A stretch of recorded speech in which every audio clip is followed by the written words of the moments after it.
Hi, welcome to the sermon video for Burwood United Methodist Church for Sunday, May 10th. I'm Tim Wood, the supply pastor.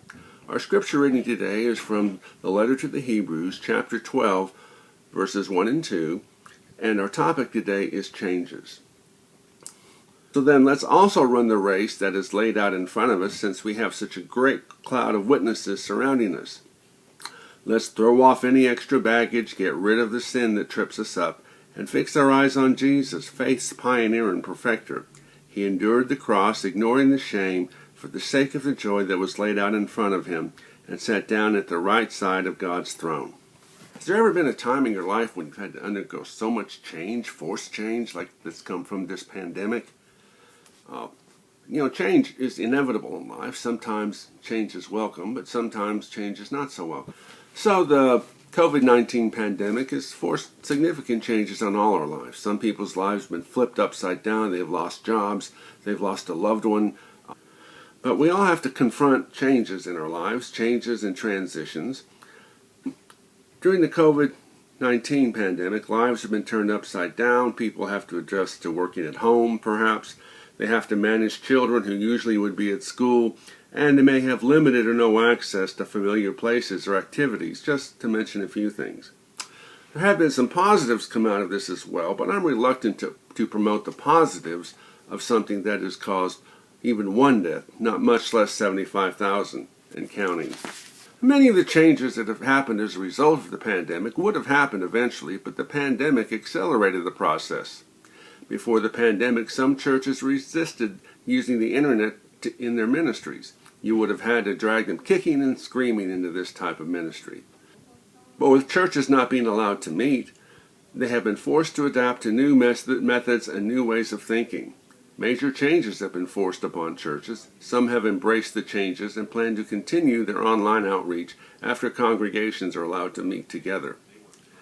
Now, the words change and transition have similar meanings. I've understood transition to mean a change that is anticipated, well-planned, and is gradual, not sudden. Well, the COVID-19 pandemic is definitely not a transition. We control transitions, but we don't always control changes. Changes is much more difficult to deal with when it's forced upon you. I'm sure you can remember many transitions or changes in your life, both good and bad. Transition may be a high school student moving up to another grade or transferring to another school. It can mean a new job.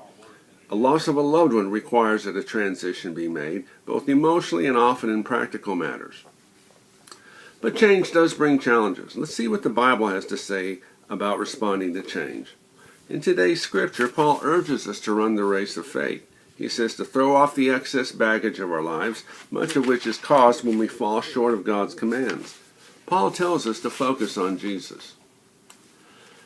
These words are particularly important for those of us who are going through major changes, and right now, that means all of us.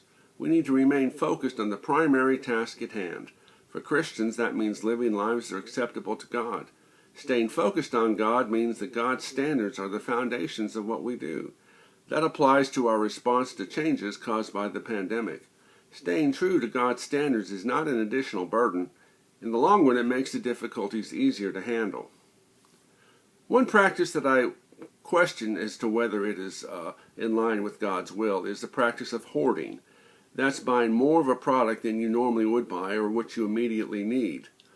I don't know that this is consistent with Jesus' command to love our neighbors. For example, a nurse in Great Britain got off of a 24-hour shift and went to a grocery store to buy food, but the shelves were bare, so she had to go without food. I rarely go into stores these days, but one day we were running out of paper towels, and in the grand scheme of things, that's a minor problem.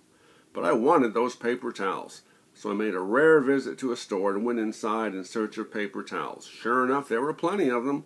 I really wanted to buy several packages. Instead, I grabbed one package of 2 rolls and paid for it. Now, hoarding does not apply if a person has a legitimate reason to buy large amounts of something. That's rare, though. Everyone has a different definition of legitimate reason.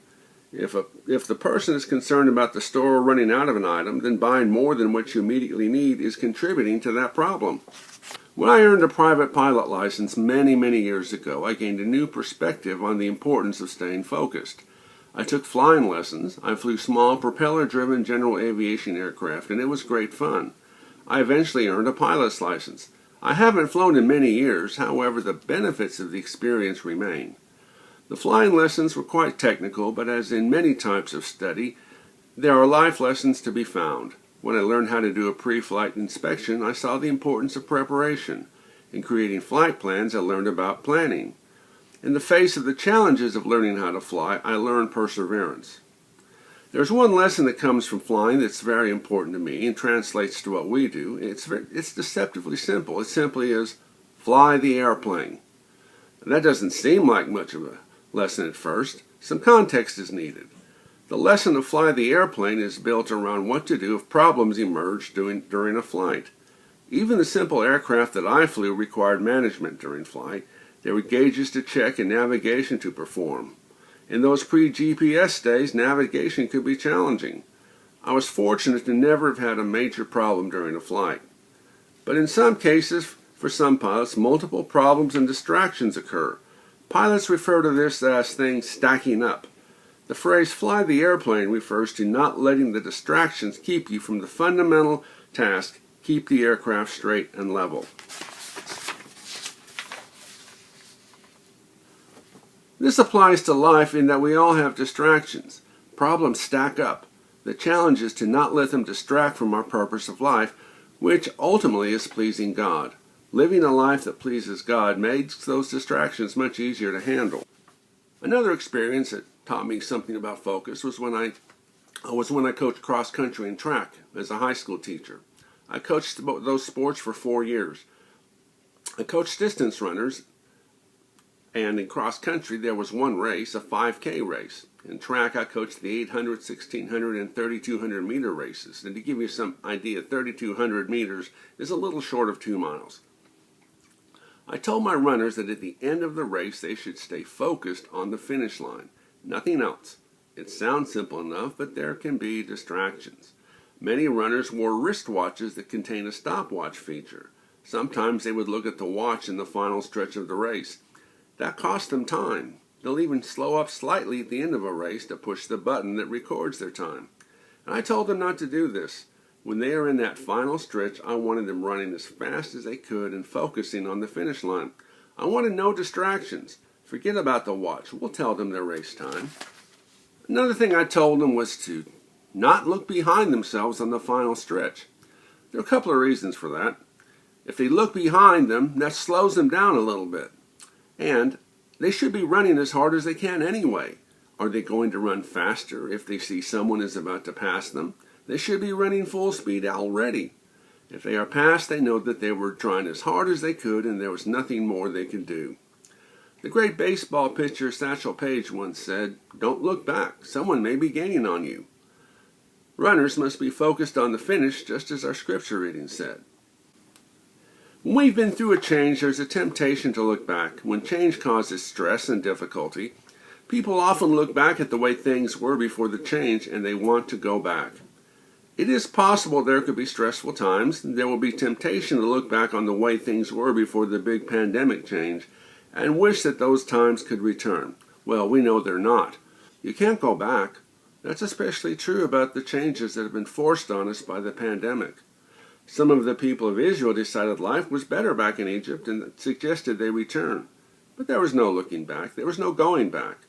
In times of transition, God does not want us looking back wistfully. He wants us to go forward in faith. He will provide what we need for the journey. Most of us are familiar with the story of when Peter walked on the water, or at least tried to. Jesus had approached the apostles' boat on a stormy night by walking on the water. Peter, ever the impulsive one, wanted to walk on the water too. So he stepped out of the boat and did fairly well for maybe a few steps, but then the distraction set in. He thought about the storm. He became afraid. He became unsure whether he could keep walking on the water. He took his eyes off of Jesus, both figuratively and literally. Then he started to sink. Jesus reached out and rescued him from sinking and chastised him for his lack of faith. So what do you do during this time of transition? Fly the airplane, focus on the finish line, and keep your eyes on Jesus. Amen.